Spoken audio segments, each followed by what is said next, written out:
PDS group online classes में आपका स्वागत है। मैं रमेश सर। आज आप लोग को कक्षा 11 विषय रसायन विज्ञान, आपका रसायन विज्ञान चल रहा है, जिसमें से आपके 3 चैप्टर समाप्त हो गए हैं। ठीक है,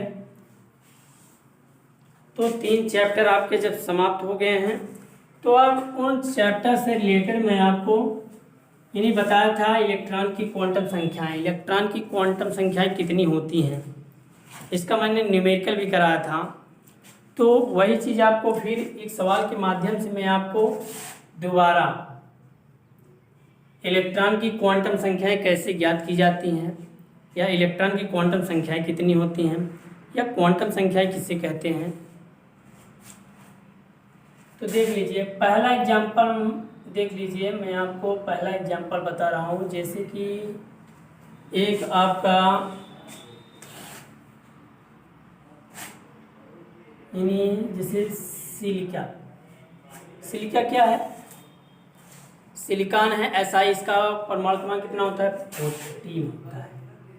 ठीक है, 14। सिलिकॉन के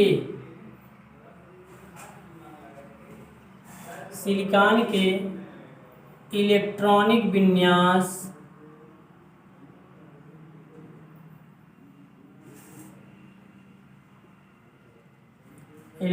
विन्यास में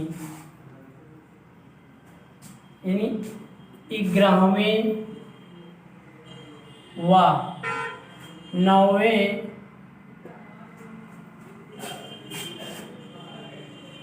इलेक्ट्रॉन की चारों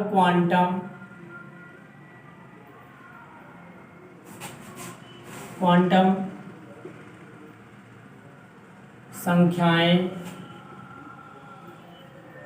ज्ञात कीजिए। सबसे पहले तो हम आपसे ये जानना चाहते हैं कि मैंने आपको बताया है इलेक्ट्रॉन जो होते हैं उनकी 4 क्वांटम संख्याएं होती हैं।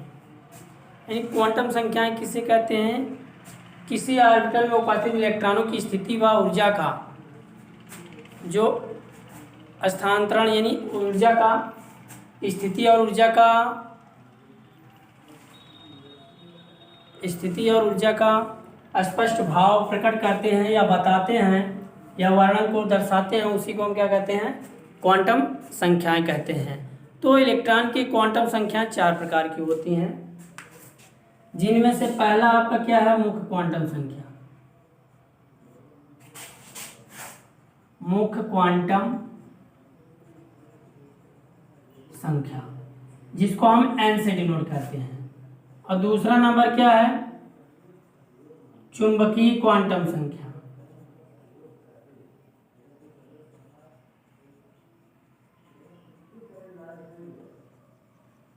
जिसको हम m से डिनोट करते हैं।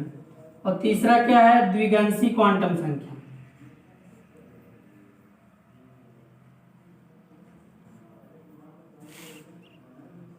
जिसे हम L से डिनोट करते हैं। और चौथा जो है स्पिन क्वांटम संख्या है,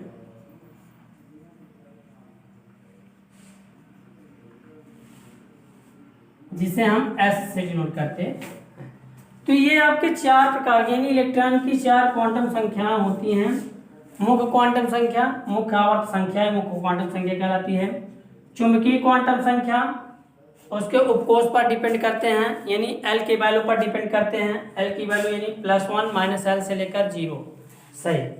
और जो द्विगंशी क्वांटम संख्या है वो उसके क्या होते हैं, कोष पर डिपेंड करते हैं, यानी S कोष है, P कोष है, D कोष है। यानी जैसे S कोष रहता है तो उसमें 0 होता है, P कोष में 1 होता है, D कोष में 2 होता है, और F कोष में 3 होता है। तो इस तरीके से क्या होता है उनकी। और जो स्पिन क्वांटम है उनके चक्रण पर निर्भर करती है, यानी एंटी क्लॉकवाइज, क्लॉकवाइज। इलेक्ट्रॉन की 2 दिशाएं होती है, क्लॉकवाइज एक एंटी क्लॉकवाइज, दक्षिणावर्त और वामावर्त। तो इस तरीके से क्या होता है आपकी। तो हमने आपको एक एग्जांपल दिया है SI के इलेक्ट्रॉनिक विन्यास में। पहले इसका हम इलेक्ट्रॉनिक विन्यास करेंगे, उसके बाद 11वें व 9वें इलेक्ट्रॉन के लिए चारों क्वांटम संख्याओं का मान निकालेंगे। तो सबसे पहले हम इसको हल करते हैं।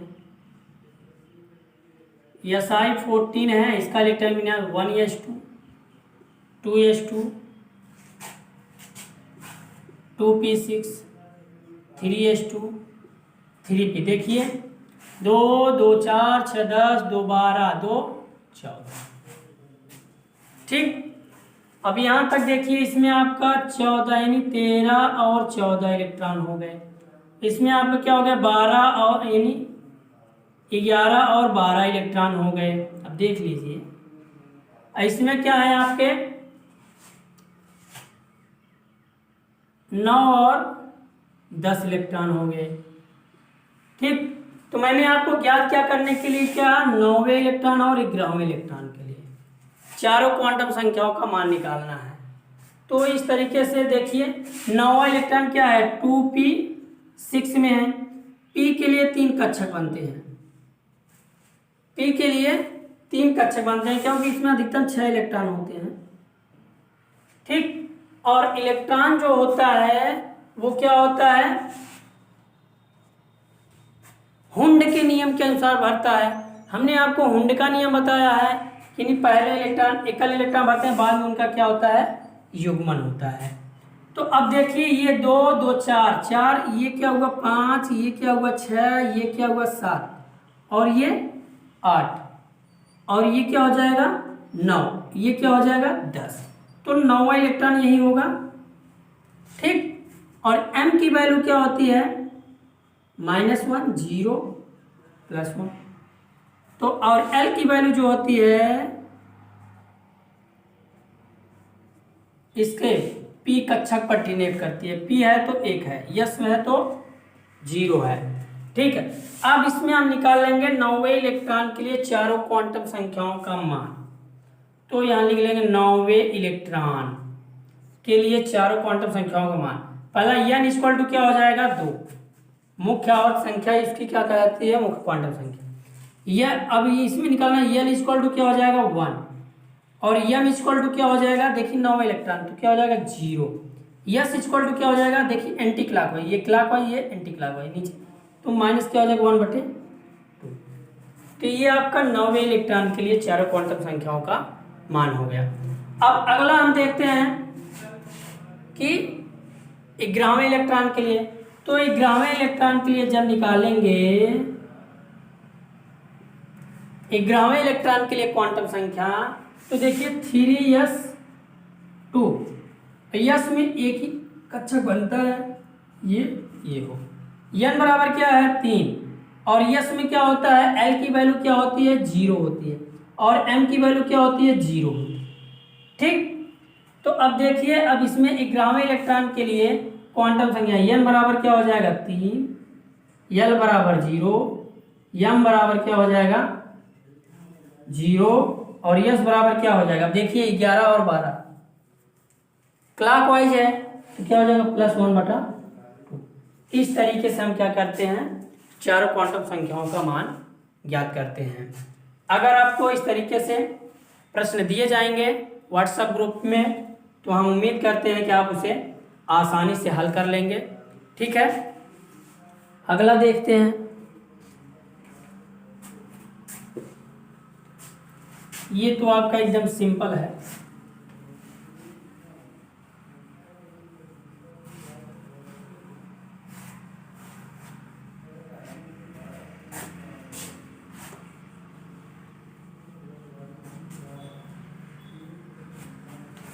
और एक चीज आप जानिए जो SPDF क्या है, ये आपके उपकोष हैं।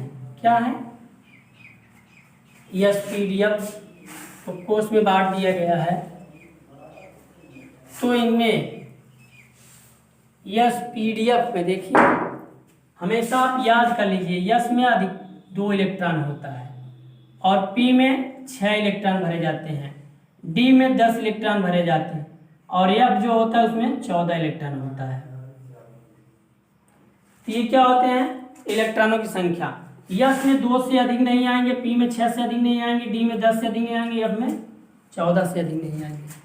तो ये क्या है आपका SPDF में इलेक्ट्रॉनों की संख्या है। और एक चीज जानिए अगर यस आपका क्या है कोष है तो इसमें क्या होंगे